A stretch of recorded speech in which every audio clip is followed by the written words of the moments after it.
Tradicionalmente se suele pensar que el medievo es un periodo inestable, oscuro, muy peligroso. eh, Realmente esta es una visión que se produce en el Renacimiento por aquellos que quieren llamar a ese periodo Renacimiento, una vuelta a la grandeza que había vivido el mundo con Roma, el mundo occidental. Y desde esa Italia del Renacimiento se quiere decir que lo que ha habido entre el Renacimiento y el Imperio Romano no tiene ningún valor o solo tiene un valor, digamos, despreciable. Lo cierto es que el medievo carece de las pestes, de los grandes problemas, de las grandes guerras que llegarán con el Renacimiento y posteriormente con la modernidad, sobre todo debido a que son comunidades relativamente aisladas, autosuficientes y que reciben muy pocas visitas. Al recibir pocas visitas llegan pocas enfermedades desde el exterior y también hay pocos motivos para la agresión porque hay poca riqueza. La mayor parte de las agresiones son pequeñas expediciones de no muchos hombres que fundamentalmente se dedican a saquear robando pues algún tipo de ganado, en ocasiones mujeres, objetos de escaso valor, porque tampoco había objetos de mucho valor debido a que no había un comercio muy boyante.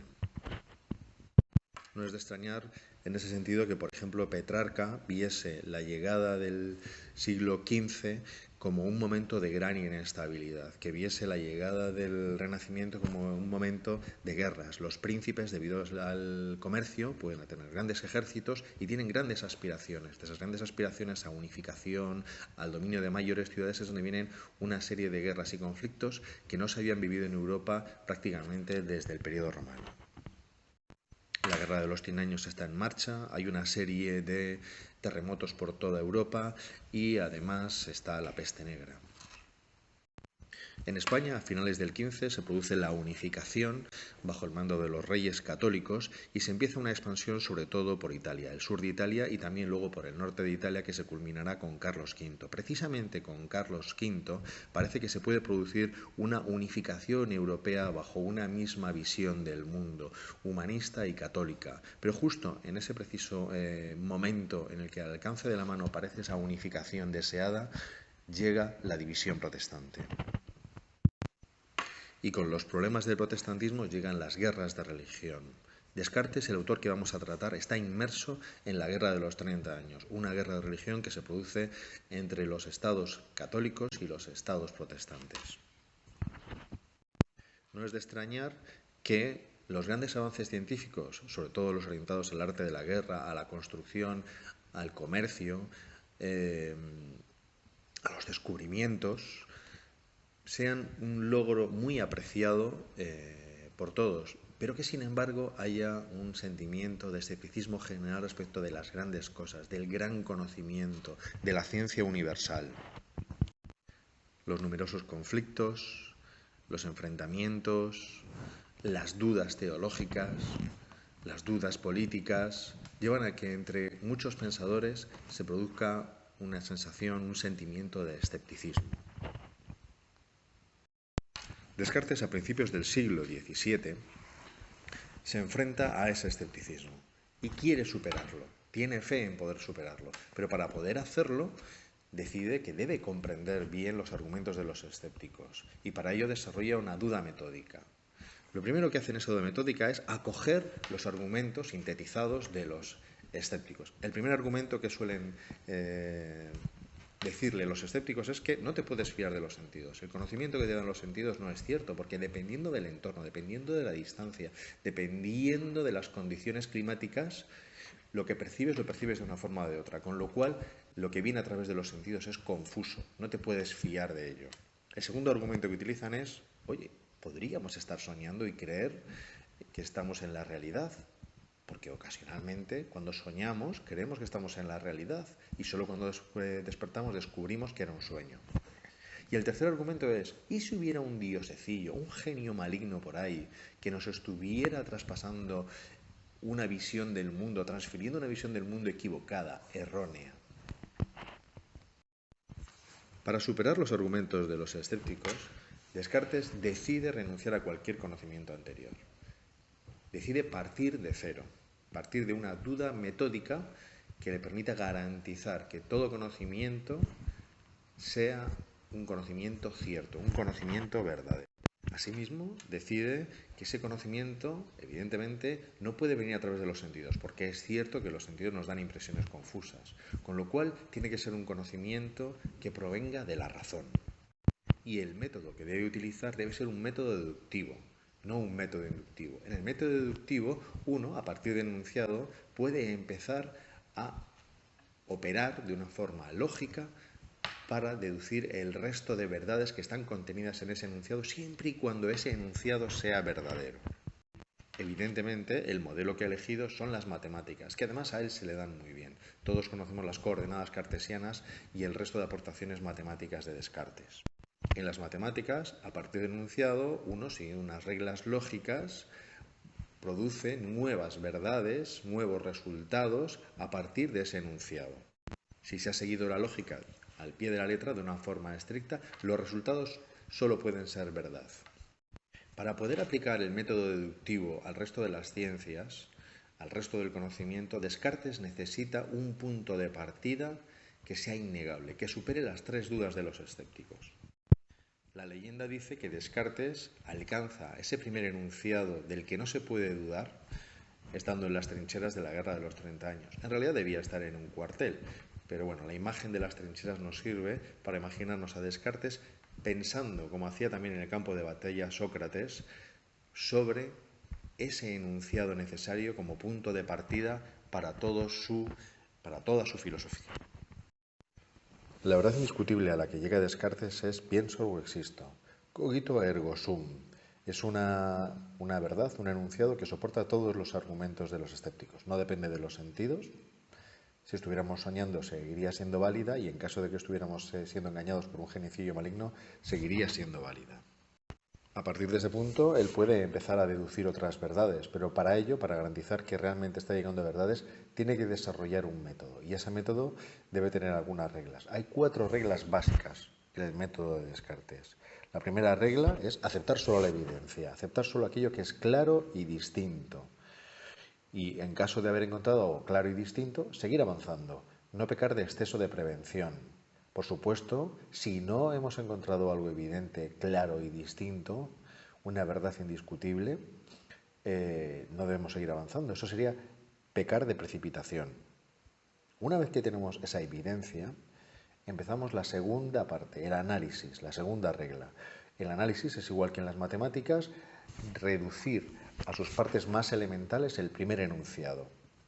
Una vez que tenemos reducidos a sus partes más elementales el enunciado, empezamos con la tercera regla, la síntesis. A partir de esa síntesis empezamos a deducir y a sacar nuevos enunciados. Una vez que hemos terminado con este proceso, empezamos con la enumeración. La enumeración implica revisar los pasos anteriores, la análisis y la síntesis, fundamentalmente para ver que no nos hemos dejado nada pendiente, que realmente hemos deducido las partes más elementales del primer enunciado y que después hemos realizado la síntesis de todas esas partes. A partir de esa verdad indiscutible, de ese enunciado, pienso o existo, Descartes empieza a desenvolver su método. Empieza por el análisis, encontrando las partes más elementales de ese enunciado, y encuentra 2. Una parte extensa y una parte pensante. A la parte pensante la llama res cogitans, sustancia pensante. A la parte extensa, rex extensa, sustancia extensa. Pero al proceder al estudio de estas 2 sustancias se da cuenta de que no cumplen con los requisitos que él le había puesto a las sustancias. No son por sí mismas y en sí mismas. Son dependientes y limitadas. En ese mismo momento se da cuenta de que él tiene una idea de lo ilimitado y de lo perfecto, porque si no, no podría darse cuenta de que esas otras sustancias son limitadas e imperfectas, ya que de lo limitado, de lo imperfecto, no puede salir lo perfecto y lo ilimitado, al igual que de lo pequeño no puede salir lo grande. Así pues, él tiene una idea previa, una idea no adquirida, una idea innata de lo que es perfecto, de lo que es ilimitado. Esa idea solo puede corresponderse con Dios. La idea de Dios es una idea innata, a diferencia de otros tipos de ideas que clasifica Descartes. Las ideas adventicias, que son esas que vienen a nosotros a través de los sentidos, y las ideas facticias, aquellas que nosotros fabricamos, ¿no? Como en una factoría mental. Por ejemplo, un centauro. Cogemos otras impresiones que nos han venido a través de los sentidos y las combinamos. Sin embargo, la idea que realmente le interesa es la idea innata, las ideas innatas.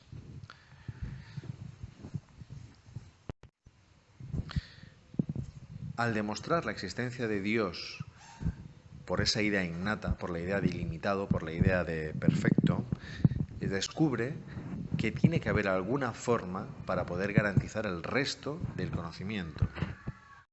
Esa primera idea, la existencia de Dios, que solo puede ser verdad, me permite creer que voy a tener acceso al resto del conocimiento. ¿Por qué? Porque si Dios existe y es perfecto, desde luego no va a permitir que esos sentidos que Él mismo me ha proporcionado me engañen continuamente. Evidentemente tampoco va a permitir que yo viva en un sueño que no tiene nada que ver con la realidad y que viva engañado siempre, porque de lo perfecto no va a salir lo perfecto, de lo bueno no va a salir lo malo. Y asimismo tampoco va a permitir que un geniecillo maligno me tenga atrapado y engañado por siempre. Por lo tanto, Dios se vuelve garantía de la verdad y también garantía de la posibilidad de progresar en el conocimiento. Demostrar la existencia de Dios es, por lo tanto, muy importante. Y aparte de su argumento de la idea innata de lo perfecto y lo imperfecto, él trata de dar todos los argumentos posibles. Vamos a resumirlo en tres. El primero, Dios es evidentemente la causa de nuestra idea de infinito, porque el infinito no puede ser algo que nosotros hayamos pensado siendo limitados. No puede provenir de lo limitado que somos nosotros, con lo cual debe estar puesto en nosotros por algo ilimitado, por algo perfecto, o sea, por Dios. Dios tiene que ser a su vez mi causa, ¿no? Porque yo soy, nuevamente, ilimitado, o sea, soy limitado, imperfecto, no puedo ser causa de mí mismo. Dios es causa de mi idea de infinito, Dios es causa de mi ser, y como tercer argumento utiliza el argumento tradicional medieval de San Anselmo, que es el siguiente: lo más grande que se pueda pensar debe existir, es innegable. ¿Por qué? Porque solo se negaría diciendo que hay algo más grande, con lo cual estaríamos diciendo lo mismo, que lo más grande pensable existe. Lo más grande pensable inevitablemente ha de ser Dios. Con la existencia del mundo material, con la relativa fiabilidad de los sentidos garantizada por la existencia de Dios que hemos demostrado, Descartes nos propone enfrentarnos al estudio del mundo. Para ello, habla de diferentes atributos que podemos estudiar en la realidad. Los atributos primarios son aquellos que podemos expresar matemáticamente. Cuando estudiamos los atributos primarios de cualquier sustancia, cualquier elemento, hay un progreso del conocimiento que nos lleva más allá. Hay otros atributos a los que llama secundarios. Cuando estudiamos los atributos secundarios, en realidad no hay un aumento del conocimiento en el sentido de la ciencia, pero sí hay un aumento de la experiencia que nos permite mejorar nuestra calidad de vida buscando aquello que nos es más agradable, ya que los secundarios son fundamentalmente las sensaciones, el olor, que él creía que no se podían convertir en matemáticas. Hoy en día sabemos que las sensaciones también se pueden codificar en términos matemáticos y por lo tanto también serían material para la ciencia, pero en su día él pensaba que los olores, por ejemplo, no podían codificarse matemáticamente. Para avanzar en la ciencia, por lo tanto, desde su punto de vista, solo serían útiles los atributos primarios, ¿no? Esos que se pueden expresar matemáticamente. Al considerar esto, él inevitablemente descubre que está descubriendo una realidad matemática mecánica. Y se habla del mecanicismo en la filosofía de Descartes. Ese mundo, tal y como lo describe Descartes, funciona como un reloj al que Dios da cuerda, un reloj al que Dios inicia, pero funciona como un reloj. Por lo tanto, de una forma mecánica, de una forma determinista. Y le preguntan, ¿dónde queda la libertad? Para resolver esa cuestión, él recurre a su división de las sustancias, la sustancia pensante y la sustancia extensa, la res cogitans y la res extensa. Lo que dice Descartes es que el determinismo, ese mecanicismo, se aplica solo a la res extensa, a la sustancia extensa, pero que la res cogitans, la sustancia pensante, es libre. Se puede decir, resumiéndolo, que el alma sería libre, pero el cuerpo estaría determinado por las condiciones materiales. A esto se le llama dualismo antropológico, el dualismo antropológico de Descartes. La dificultad es cómo conectar estas dos sustancias, sobre todo en nosotros. Cómo conectar la sustancia pensante, el alma, con el cuerpo, con la res extensa. Descartes nunca llega a resolver de una forma científica, lógica, suficiente este problema. Y lo mejor que nos deja es la metáfora del piloto y el barco. El barco sería el cuerpo y el piloto sería el alma. Si el piloto es un buen piloto, con un buen conocimiento, guiará bien el barco, que tiene unas condiciones materiales muy determinadas. Si el piloto es un mal piloto, guiará mal ese barco. En ese sentido, en la res pensante, en la sustancia pensante, Descartes habla de dos partes. Por un lado está el entendimiento y por otro lado la voluntad. El entendimiento es aquello que sabemos, aquello que conocemos, aquello que aprendemos. Y la voluntad, la que en función de ese entendimiento ejecuta las órdenes y nos lleva en una dirección o en otra. Si nuestro entendimiento fuera perfecto, podría dar a la voluntad las instrucciones necesarias para que hiciera trabajar al cuerpo en la dirección más adecuada, en una dirección perfecta. Pero nuestro entendimiento no es perfecto y como la apuesta de Descartes es una ciencia que se va desarrollando a lo largo de la historia, hasta que esa ciencia no esté completamente desarrollada, nuestro entendimiento no será perfecto. Así que las instrucciones que pueda dar el entendimiento a la voluntad no van a ser perfectas.